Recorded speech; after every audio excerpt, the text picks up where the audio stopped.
জীবনে কঠিন বাস্তব সত্যি হলো বাস্তবতাকে মেনে নেওয়া। তার চেয়েও আরও বাস্তব সত্যি হলো হাল ছেড়ে না দেওয়া। ধনীদের ধন আছে, গরিবের আছে সরকার, মধ্যবিত্তদের কেউ নাই, আছে শুধু হাহাকার। সম্পর্ক সেটাকেই বলে যেখানে অভিমান থাকবে কিন্তু অজুহাত থাকবে না, ঝগড়া থাকবে কিন্তু দূরত্ব থাকবে না। জীবনটা কারো কাছে বিলাসিতা, আবার কারো কাছে কোনো রকমে বেঁচে থাকা।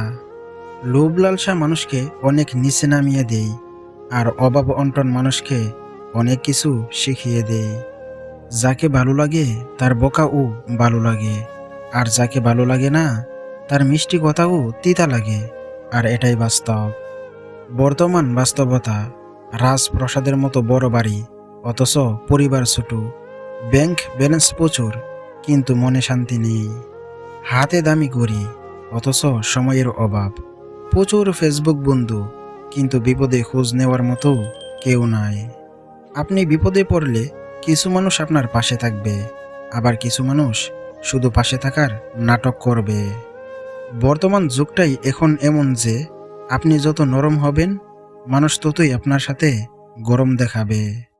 আমি অনেক কিছুই না চেয়েও পেয়েছি, কিন্তু কিছু কিছু জিনিস যা আমি চেয়েছিলাম তা আমি পাইনি।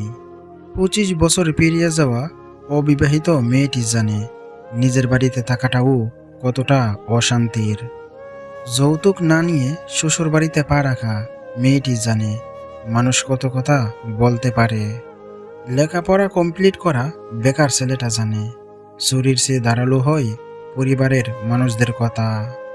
মা হারা ছেলে মেয়েগুলোও জানে মামার বাড়ির রসের হাড়ি তাদের জন্য নয়। পিতা মাতাহীন সন্তানেরাও জানে আত্মীয়রাও আপন হয় না। চাকুরিহীন ছেলেটা জানে টাকা ছাড়া কেউ ভালোবাসার মূল্য দেয় না।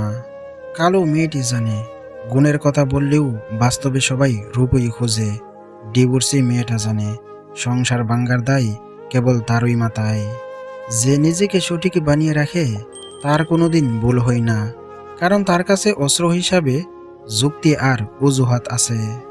ভুল তো হয় সেই মানুষটার যে সত্যের পথে চলে, যে নিজেকে সঠিক প্রমাণ করতে চায়। কিছু মানুষকে দেখবেন সবসময় অজুহাত আর যুক্তি রেডি রাখে, যে নিজেকে সঠিক প্রমাণ করার জন্য, আর নিজের ভুল অস্বীকার করার জন্য অজুহাত থাকবেই। আপনি যতই সঠিক হন না কেন এ ধরনের মানুষের সাথে কখনোই জিততে পারবেন না। আপনি চিন্তা করছেন চুপ থাকলে হয়তো জেতা যাবে, এই যুক্তিবাদী মানুষগুলোর কাছে চুপ থাকলেও আপনি জিততে পারবেন না।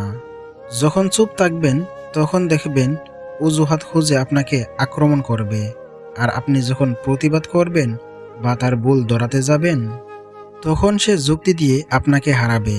তারা খুব বিচক্ষণ হয়, তাদের যুক্তি কখনোই আপনি এড়িয়ে যেতে পারবেন না। তখন আপনার মনে হবে ভুলটা আমারই ছিল। কাজের জন্য মানুষ কখনো ক্লান্ত হয় না, মানুষ ক্লান্ত হয় দুশ্চিন্তা, হতাশা আর অবহেলার কারণে। লোকে যদি তোমায় নিয়ে ভাবে তবে ভাবতে দাও, যদি বেশি কথা বলে বলতে দাও, আর বেশি সমালোচনা করতে চাইলেও করতে দাও। কারণ মনে রেখো, এগুলো করতে গেলেও তারা নিজের থেকে বেশি তোমাকেই মনে রাখে। কিছু মানুষ তোমাকে অনেক মূল্যায়ন করবে তার কাছে পাবার জন্য, আর যখন তুমি তার কাছ থেকে চলে যাবে ঠিক তখন থেকেই তুমি মূল্যহীন হয়ে পড়বে। আর এটাই বাস্তবতা। সৎ পথে উপার্জন করো, অসৎ পথে নয়।